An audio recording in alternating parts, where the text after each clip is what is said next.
ஒன்னே ஒன்று புரிஞ்சுக்கோ. நீ எப்போ இப்படி உடஞ்சு நிற்கணும்னா நான் உன்னை சந்தேகப்படும் போது மட்டும்தான். இது வரைக்கும் நான் ஏதாவது கொஸ்டின் பண்ணியிருக்கேனா? இதுக்கு மேல நான் தோக்கிறதுக்கு எதுவுமே இல்லைப்பா. எனக்கு ஒண்ணு மட்டும் கேட்கணுமா? நீ என்ன வேற ஒருத்தனை பார்த்ததுக்கு அப்புறம் எப்படி நீ என்ன தொட்டு பேசுவ? நான் தாண்டா லியோ. லியோ தான். ஒருத்தன் பாஸ்ட பத்தி அடிக்கடி பேசணும்னா அதுல ஏதாவது ஒரு நல்லது இருக்கணும். எனக்கு அந்த மாதிரி எதுவும் இல்லை. என்னோட பாஸ்ட்ல நான் தெரிஞ்சோ தெரியாமலோ நிறைய தப்பு பண்ணியிருக்கேன். அதை திருத்திக்கிறதுக்கு கடைசி சான்ஸ் தான் இந்த குடும்பம்.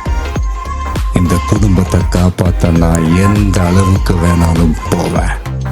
இன்னொரு 1000 பேர் வந்து நீதான் லியோவான்னு கேட்டா அவங்களையும் நம்ப வைப்பேன். அதையும் மீறி என்னோட கதை தெரிஞ்சு ஆகணும்னா அடுத்த நிமிஷம் அவன் சாக போறவனா இருக்கணும், இல்ல ஆல்ரெடி செத்தவனா இருக்கணும்.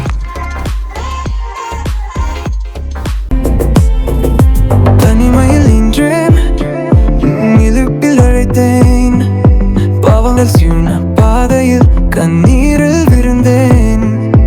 தன்னால் வந்தவ வீரமல்ல, அது தீயின் துணிவே.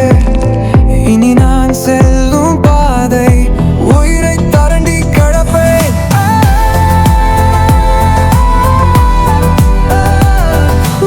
எனதுக்காக நான் போராடினேன். என் தீயல் என்று எனக்கு எதிரியானதே. நீதி இல்லை என்றாலும் நீதியாக நான் இருப்பேன். முடிவுக்கு முன் என் கதையை எழுதி விடுவேன். தெரியும் கண்கள் வானத்தை நிரப்பின. கதவுகள் திறந்தாலும் இருள் மட்டுமே தெரியுது.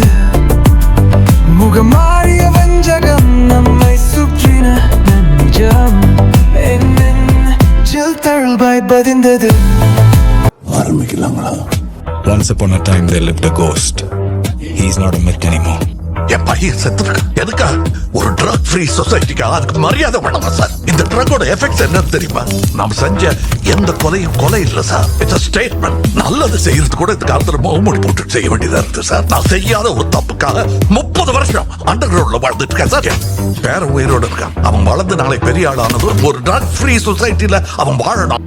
எல்லாரும் ஒரே ஒரு தத்துவ ஃபேக்டரி அழிச்சதால மட்டும் எல்லா பிரச்சனையும் சால்வ் ஆயிடும் நினைக்கிறியா பார்த்திபன்? Sorry Leo. இந்த சொசைட்டியை ஒரு ட்ரக் ஃப்ரீ சொசைட்டியா மாத்தணும்னா இந்தியா பூரா நிறைய கொடுத்து வேண்டியிருக்கு லியோ. யார் என்று தெரிகிறதா? அந்த நொடி அந்த சத்தம் ஒரு கால் உந்தல் தூக்கத்தை கையுக்கு நாயகர் வந்தார். இந்த ஒளியில் எதிர்மிரோன்ற நாம இருவர் இப்போது ஒன்று சேரும் தருணம் இது. தூசல் மழைந்த சூரியனே விளைச்சல் தரும் நேரம் இது.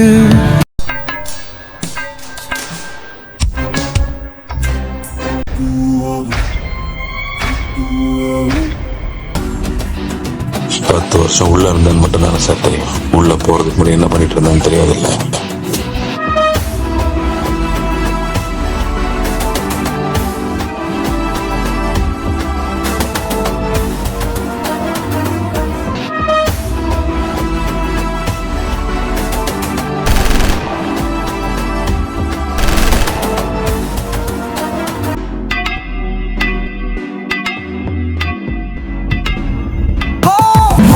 கதவுகள் நிலைக்கும் சத்தம் மண்ணில் வறந்த பாதை மின்னிருக்குது.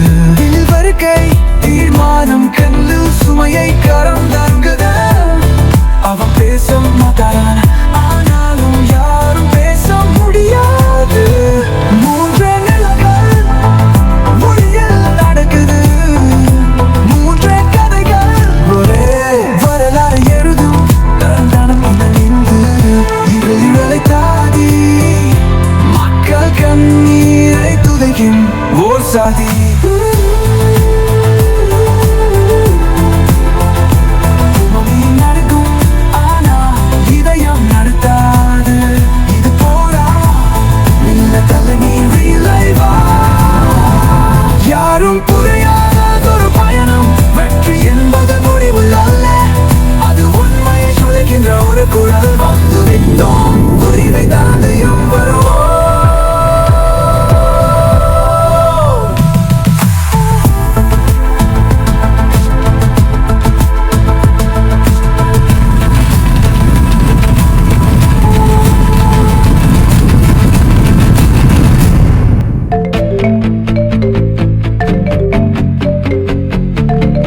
நான் எல்சியூ காம்பினேஷனுக்காக வெயிட்டிங்.